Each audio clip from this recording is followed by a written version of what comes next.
네, 가계빚의 공포가 다시 우리 경제에 엄습했습니다. 이 가계빚은 1,100조 원에 달하면서 사상 최대 수준을 경신했습니다. 네, 늘어만 가는 가계빚의 원인과 대책을 짚어보겠습니다. 최양호 시사경제평론가 나와주셨습니다. 어서 오십시오. 반갑습니다.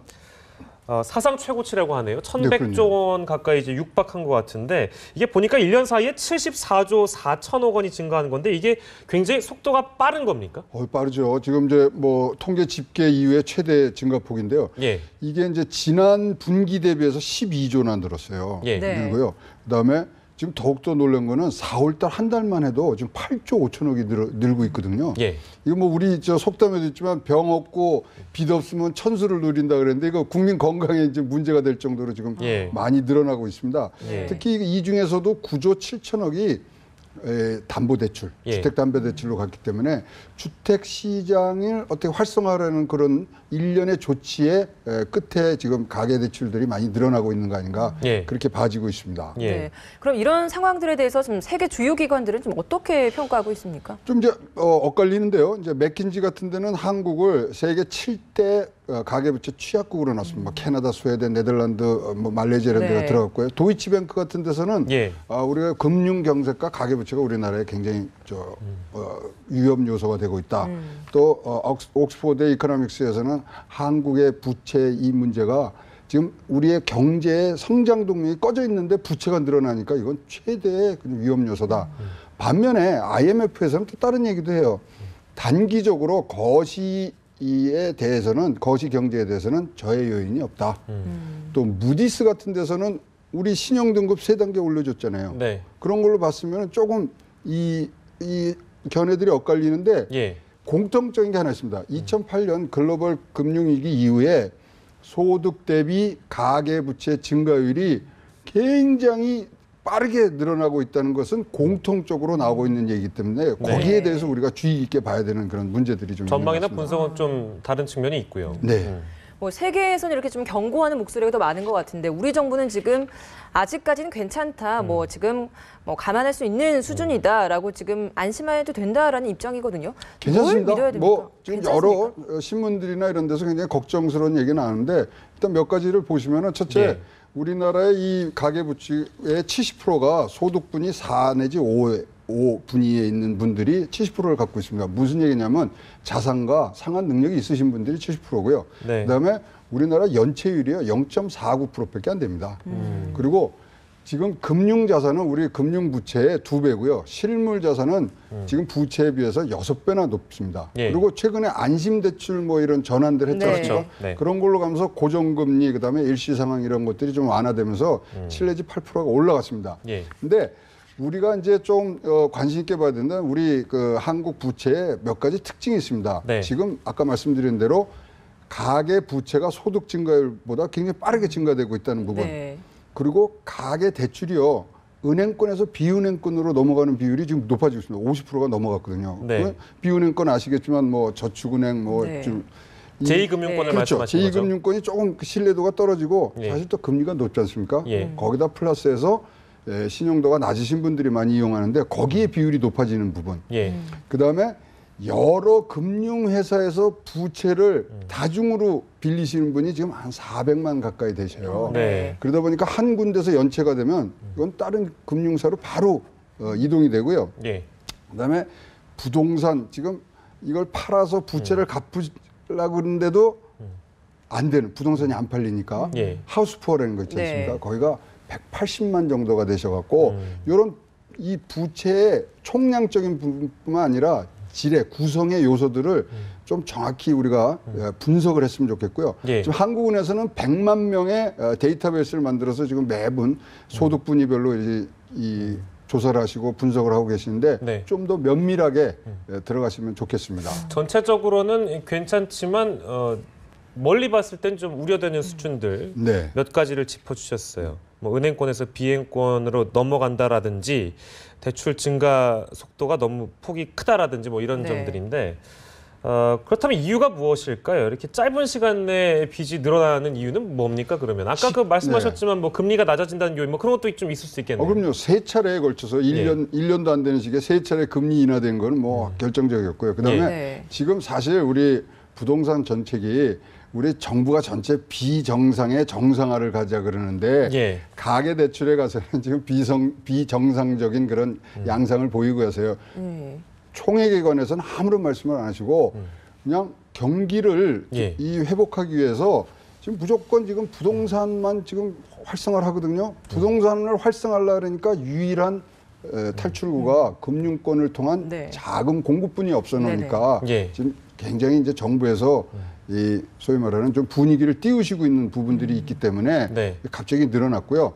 그러니까 금리 인하 예. 플러스 부동산 정책 이것이 직접적인 영향이 지금 되고 있습니다. 네, 그럼 이제 그 말은 즉 이제 평론가님께서 생각하시기에 좀 청사진만 바라보고 뭐 제도를 만들었던 정부의 정책이 주된 원인이었다 이렇게 보신다고 저희가 파악하면 되겠습니다. 그럼요. 2011년부터 가계 부채가 이제 문제가 돼서 거의 우리나라에서 뭐 가계 부채 연착륙 종합 대책, 뭐 안정화 대책 막 나왔습니다. 근데 네. 지금까지도 뭐였냐면은 가계 부채를 줄이는 방안에 두 가지를 내놨는데 예. 첫째가 소득 증가, 두 번째가 총액 규제 예. 이랬는데 갑자기 작년부터 막 부동산 규제를 풀지 않습니까? 뭐 예. DTR인가 LTV를 다 풀면서 이거 거꾸로 갔거든요. 그러니까 일관성이 없어지는 겁니다. 그래서 거기서 나오는 그다음에 지금 조금 급하세요. 지금 우리 경제팀이 예. 경제 회복을 하기 위해서 굉장히 뭐 우리 골든타임 놓치지 말자 그래갖고 막 지금 하시거든요. 이런데 요게요. 지금 모든 이 부동산 정책들이 2017년이면 끝납니다. 2017년에 그럼 끝났을 때 이 가계부채가 어떻게 될 것이냐. 네. 거기에 대해서 지금 어떠한 그림도 내지 않고요. 더군다나 제일 중요한 거는 지금 전 세계적으로 금리를 인상하려는 금리 인상기에 지금 들어갔습니다. 예. 미국이 지금 네. 뭐 FOMC를 통해서 6월 또는 9월인데 이제 9월이 좀 더 가시적으로 들어오고 있는데요. 금리가 인상을 했다. 그러면 지금 우리나라도 따라서 금리를 인상해야 되느냐? 네. 오늘 아침에 버냉키 의장이 한국에 와서 미국 금리 인상은 한국 경제에 유리할 수도 있다 그러는데 지금 갚아야 되실 분들 네. 뭐 1분위, 2분위 이 소득자들은 굉장히 힘드시거든요. 예. 네. 지금 이자만 내시는 분들 있죠. 원금은 못 갚고 그분들이 우리가 통계로 보면 190만이 넘으세요. 네. 200조가 넘거든요. 네. 그러면은 금리가 인상된다는 것은 그분들한테 아주 치명적으로 다가가는 거죠. 우리 정부나 이런 금융당국의 어떤 네. 대책에 있어서만큼은 점수를 후하게 주시는 것 같지는 않네요. 들어보니까. 아닙니다. 이거는 여기에 대해서는 그러니까 경제라는 것은 불확실성을 항상 걷어내 주셔야 되는데 예. 불확실성이라는 게 없애려고 그러면 큰 그림을 내놓으셔야 되는데요. 네. 굉장히 미시적으로 접근하시는 부분에 대해서는 조금 더 이 원인을 규명을 하시고 원인을 좀 더 진단하시면은 예. 큰 그림을 분명히 그리실 수 있거든요. 너무 성급하게 하지 마시고 경제란 쭉 가는 거 아니겠습니까? 그런 부분에 조금 더 이 우리 국민들에게 불확실성을 좀 없애달라는 얘기죠. 네. 당장 불 끄는데 급급했다 이렇게 네, 정리를 해야 맞습니다. 될 것 같네요. 아 근데 그 이런 분들도 있는 것 같아요. 빚내서 주식 투자하시는 분들이 좀 있는가 보네요. 지금 상황을 들어보면. 그래서 뭐 그 예치금 비율이 올라가고 예.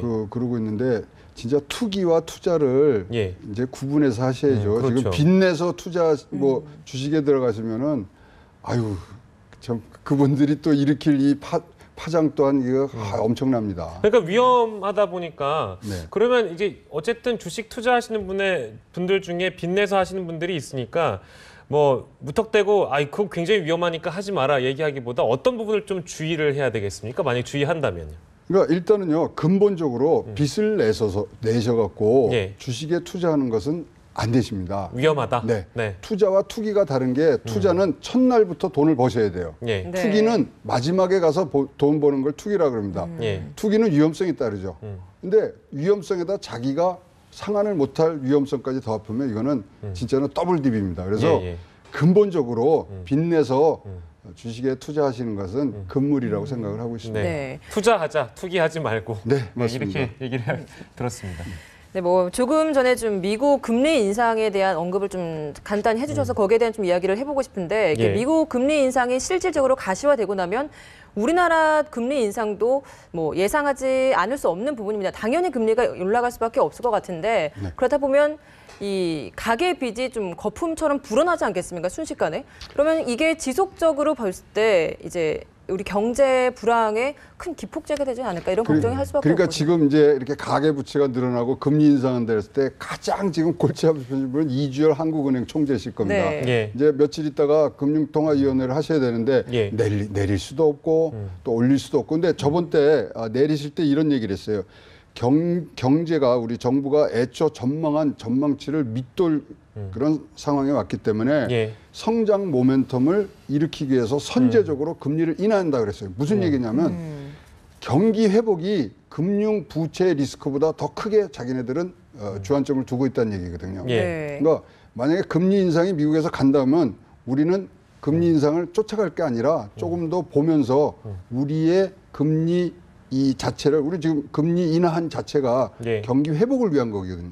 그렇기 때문에 쫓아갈 것인가 말아야 될 것인가 고민을 하시겠지만 예. 저는 안 쫓아가는데 좀 더 방점을 두지 않을까 그렇게 봐집니다. 네, 마지막으로 짧게 하나만 여쭤보겠습니다. 네. 그 가계빚이 내려갈 가능성은 그럼 혹시 있는 건가요? 어떻게 보세요? 근데요, 이 가계빚이란 게 꼭 나쁜 게 아닙니다. 예. 지금 우리가 아무것도 없는 사람이 은행 가서 돈 빌려달라 그러면은 빌릴 수가 없거든요. 예. 자본주의 사회에서 부채를 일으킬 수 있는 건 능력입니다. 네. 그리고 가계 부채를 일으켰을 때 우리나라가 이제 광의의 이 통화 M2에는 가계 신용이 들어갑니다. 예.